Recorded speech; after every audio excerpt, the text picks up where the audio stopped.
आज के इस एक्सप्लेनर में आपका स्वागत है। चलिए सीधे गोता लगाते हैं एक ऐसी रहस्यमयी और जादुई दुनिया में जो जादू और साहस से कहीं आगे जाकर एक राजा के असली चरित्र की सीमाओं को परखती है। हम बात कर रहे हैं विक्रम बेताल की, उस महान गाथा की जो सिर्फ एक कहानी नहीं बल्कि लीडरशिप और त्याग का एक ऐसा गहरा उदाहरण है जो सदियों बाद भी हमारे लिए प्रासंगिक है। अब एक सवाल उठता है, इतिहास के पन्नों में किसी राजा को असल में अमर क्या बनाता है? सिर्फ किसी गद्दी पर बैठना और राज करना तो काफी नहीं है ना? राजा विक्रमादित्य की जो लेगेसी है वो सिर्फ उनके मुकुट से नहीं बनी है, बल्कि अराजक और बिल्कुल अलौकिक परीक्षाओं की एक पूरी श्रृंखला ने उन्हें महान बनाया है। ये कुछ ऐसे टेस्ट थे जिन्होंने उनके भीतर छुपे परम सद्गुणों को दुनिया के सामने लाकर रख दिया। तो आइए शुरू करते हैं पहली परीक्षा से, जादुई घोड़ा और तांत्रिक।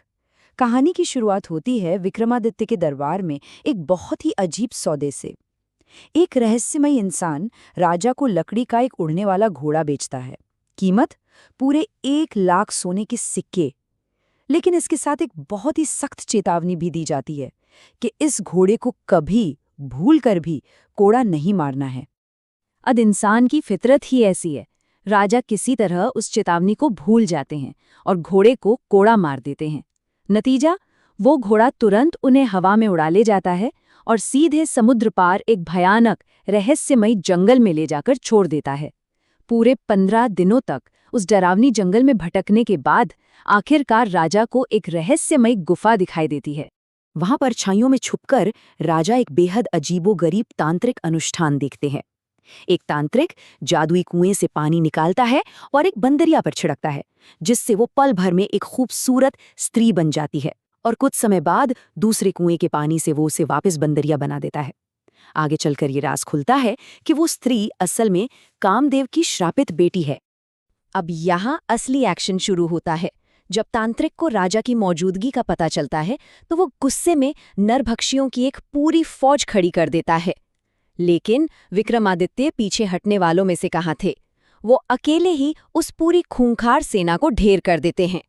और जब बात तांत्रिक के काले जादू की आती है तो राजा तुरंत बेताल को बुला लेते हैं। बेताल की शक्तियों के सामने तांत्रिक टिक नहीं पाता और उसे हमेशा के लिए पाताल लोक भेज दिया जाता है।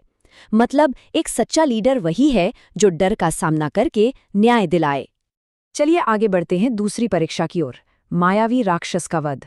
सब कुछ शांत होने के बाद राजा अपने महल लौट आते हैं, लेकिन शांति कुछ ही पल की मेहमान थी। रात के सन्नाटे में एक खौफनाक चीख उनकी इस दूसरी परीक्षा का ऐलान कर देती है। चीख सुनकर राजा भागते हुए जाते हैं और देखते हैं कि एक विशालकाय राक्षस एक महिला का पीछा कर रहा है। विक्रमादित्य एक ही झटके में उस राक्षस का सिर धड़ से अलग कर देते हैं। लेकिन तभी एक नामुमकिन सी चीज होती है। कटा हुआ सिर वापस धड़ से जुड़ जाता है। इस अमरता के पीछे राज था मोहिनी का। उस राक्षस के पेट में मोहिनी नाम की एक रहस्यमयी शक्ति छुपी थी, जिसका काम ही ये था कि जैसे ही राक्षस मरे वो तुरंत उसके मुंह में जीवन देने वाला अमृत डाल दे। यहाँ समझने वाली बात यह है कि असीमित शक्ति को हराने के लिए सिर्फ ताकत काफी नहीं होती, परफेक्ट टाइमिंग भी चाहिए।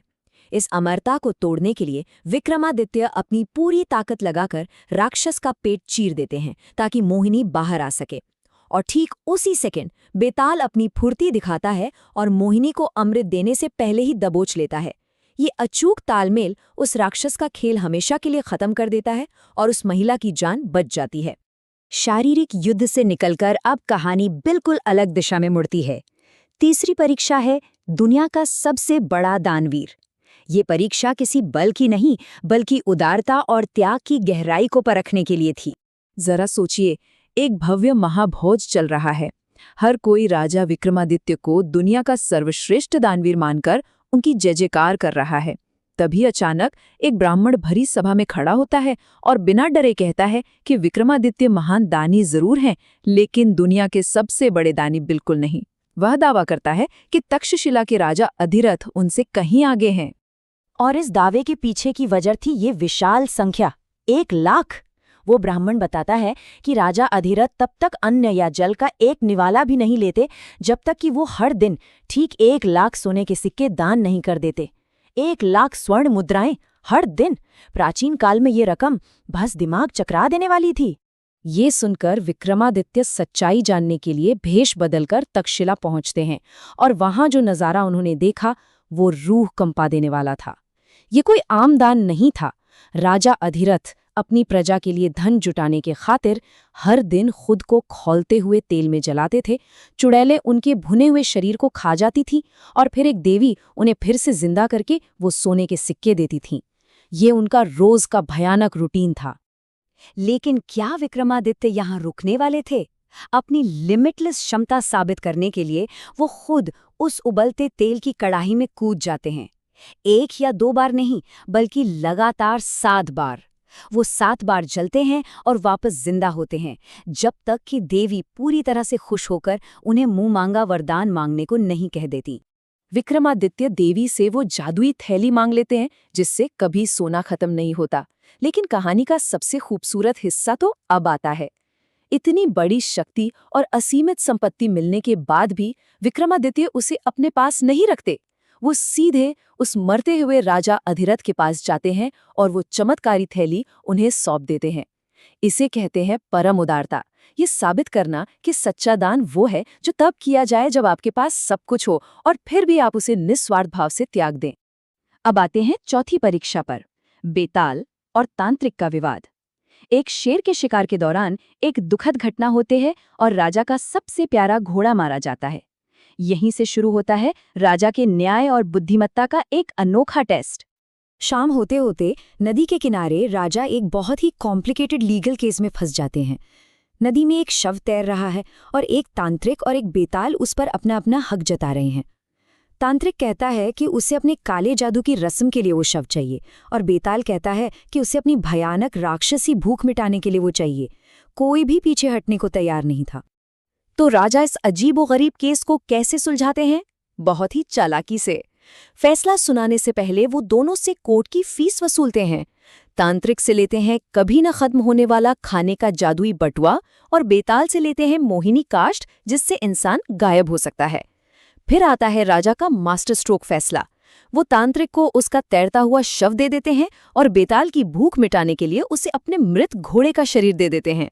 दोनों खतरनाक प्राणी एकदम संतुष्ट। और पता है सबसे अच्छी बात क्या थी? बाद में राजा ने वो जादुई खाने वाला बटुआ भी एक भूखे भिखारी को दान कर दिया। और अब हम पहुंच गए हैं 5वीं और सबसे चरम परीक्षा पर, राजा का निस्वार्थ बलिदान। ये कहानी है एक ऐसे ब्राह्मण जोड़े की जिनके 12 साल से कोई संतान नहीं थी। एक रात उस ब्राह्मण की पत्नी को एक दिव्य सपना आता है। सपने में भगवान शिव कहते हैं कि वो उन्हें संतान का सुख तभी देंगे जब खुद राजा विक्रमादित्य 30 कोस यानी करीब 90 किलोमीटर दूर स्थित एक हवन कुंड में जाकर अपने स्वयं के शरीर के अंगों की आहुति देंगे। सोच कर देखिए, ये मांग किसी भी इंसान के लिए कितनी नामुमकिन है। लेकिन विक्रमादित्य बिना एक भी पल गवाए सीधे उस जगह के लिए निकल पड़ते हैं और वहां पहुंचकर जो वो करते हैं वो सच में कल्पना से परे है। वो खुद अपने ही हाथों से अपने शरीर के अंगों को काटते हैं और दहकती आग में झोंक देते हैं जब तक कि वो पूरी तरह जलकर राख नहीं हो जाते। इस असीम और शुद्ध निस्वार्थ भावना को देखकर खुद भगवान शिव पिघल जाते हैं। वो राजा को तुरंत वापस जीवनदान देते हैं और उस जोड़े को उनकी लंबे समय से रुकी हुई मुराद पूरी कर देते हैं। तो अंत में ये पूरी गाथा हमें इस एक बहुत ही गहरे सवाल पर लाकर खड़ा कर देती है। जब असीमित शक्ति का मिलन असीमित निस्वार्थता से होता है तो दूसरों के लिए कोई किस हद तक जा सकता है? नरभक्षी राक्षसों से भिड़ने से लेकर खौलते तेल में छलांग लगाने और खुद के ही अंगों को अग्नि में स्वाहा कर देने तक, ये प्राचीन परीक्षाएं हमें बताती हैं कि एक सच्चा लीडर वो है जो खुद से पहले दूसरों को रखता है। ये कहानियां हमें सोचने पर मजबूर कर देती हैं कि आज के दौर में इन ऊंचे आदर्शों की क्या जगह है। आज के